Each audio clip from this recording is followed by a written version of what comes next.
Hey, this is Tom. Welcome to another video. Now, in today's video, obviously, we have to talk about Tesla. According to the latest 10K filing from yesterday, it seems that Tesla is being investigated by the DOJ. We're going to talk about that, cover that in full. Also, as far as Tesla, Jim Chanos, one of the most vocal Tesla shorts, is doubling down on shorting Tesla. We're going to talk about that. The International Monetary Fund, the IMF, is saying the US could narrowly avoid a recession in 2023. We're going to talk about that. It seems that LUCID, the fart that was developed yesterday as far as LUCID being bought out by the Saudi fund, it seems to be weighing down, but LUCID reassures you that no matter what happens, the Saudi will keep paying for this little adventure by Peter Rawlinson, which is good, I guess, if you're Peter Rawlinson. And of course, we have to talk about Ford dropping prices on the Mach-E as a response to what Tesla done, and we will talk about what it means for the auto industry in general, what it means for Ford, and how does this all play out into Tesla's position in the market. And obviously, we have to start with Tesla. Tesla just filed the annual report, the 10K, and in that report, they point out in a little paragraph that the DOJ, the Department of Justice, requested information from Tesla, requested documents about Autopilot with regards to what seems to be an investigation. Now, is this a nothing burger? Is this a huge deal? I don't know. Tesla didn't say in the report, but guess what? This isn't the first time these driver assist systems by Tesla are being looked at by politicians, by regulators, by legislators. I just have to say one thing. When I see systematic self-destruct, it really bothers me. You guys have fallen ass backwards into the best car company in the world, miles ahead of the competition as far as EVs. Toyota is starting to figure this out. VW got it. Ford and GM starting to get it. But Tesla is so far ahead of the curve. And now you're actively trying to sabotage your own golden goose, your own holy grail. I honestly don't understand why. I see the president does it by calling the GM the leaders. I see politicians and regulators do it. I honestly don't understand. What's the issue with Autopilot? What's the issue with FSD? It's driver assist systems. Come on, guys. Now, the problem is it's not going to hurt Tesla in the long run because Tesla is so far ahead that even the petty regulators and petty legislators that are trying to slow it down are not going to get what they want. But why would you even engage in this self-sabotage? I honestly do not understand this, but hey, maybe I'm wrong. Now, Jim Chanos, one of the most famous short sellers of Tesla pretty much, have come out and doubled down on the short, basically saying, hey, the competition is here.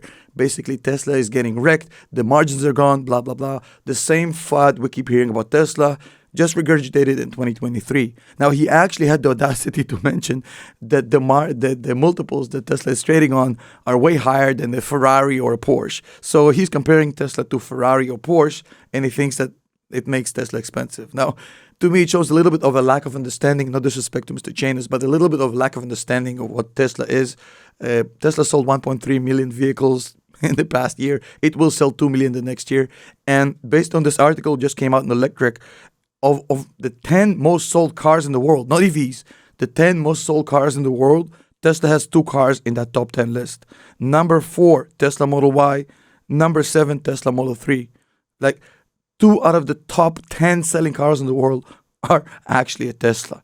Not to mention the fact that the entire world is shifting towards EVs. Look at what's going on in Norway. 80% of new cars sold are EVs. Look at what's going on in the UK. 1 in every 3 new cars sold is an EV. The EV industry is cannibalizing the internal combustion engine industry.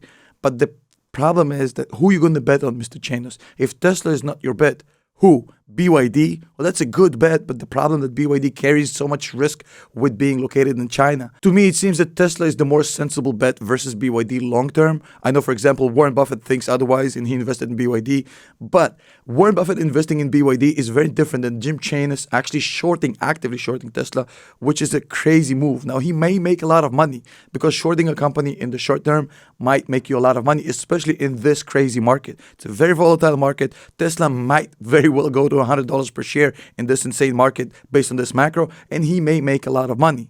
But as a long-term investor, it's very hard to bet against Tesla, given the numbers, given the fundamentals, given the market. So Jim Chanos might be playing a little bit of a short-term game, and that's fine. But for long-term investors, betting against Tesla just seems absolutely insane. And I just want to quickly mention Ford and LUCID. On the one hand, LUCID flooded this balloon yesterday about a possible buyout by their own 65% shareholder, the Saudi fund. It seems to have fizzled out.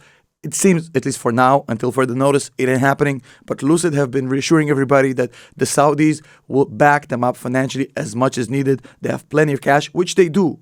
But guess what? Elon mentioned this years ago. It's not about having money. You can have the most money. Let's say you're building a soccer team or a basketball team, and you have the most amount of money. You still need people to select talent, to coach, to basically strategize, to analyze. You need infrastructure. Building cars in mass is very, very difficult. Lucid have been finding this out for the past 2 years. Building really beautiful prototypes of beautiful cars, it's not as hard as ramping up and producing 500,000 vehicles.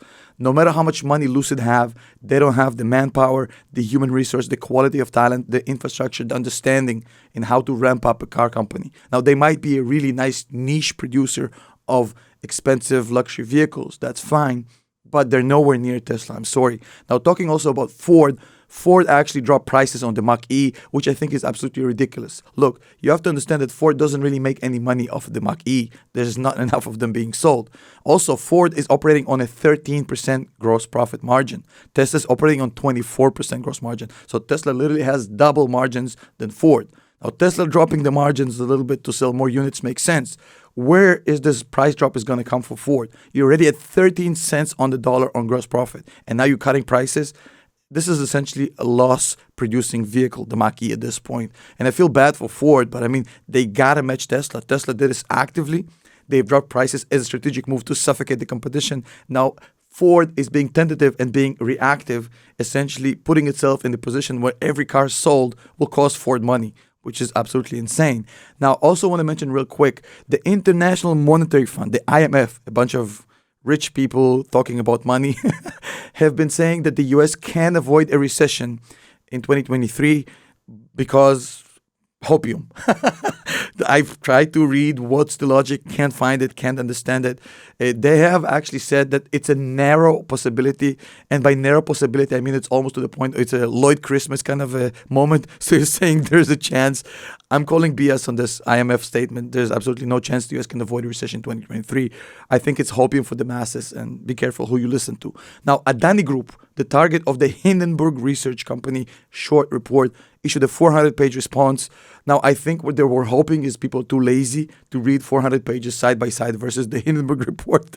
A lot of claims about anti-India stuff, etc., etc. And of course, Hindenburg research had to respond, and they said something very short and brief. They basically said, hey guys, flooding us with 400 pages of nationalistic claims, we're not anti-India. We're anti-fraud. And basically, you haven't addressed a single issue, according to Hindenburg, that was brought up in the report.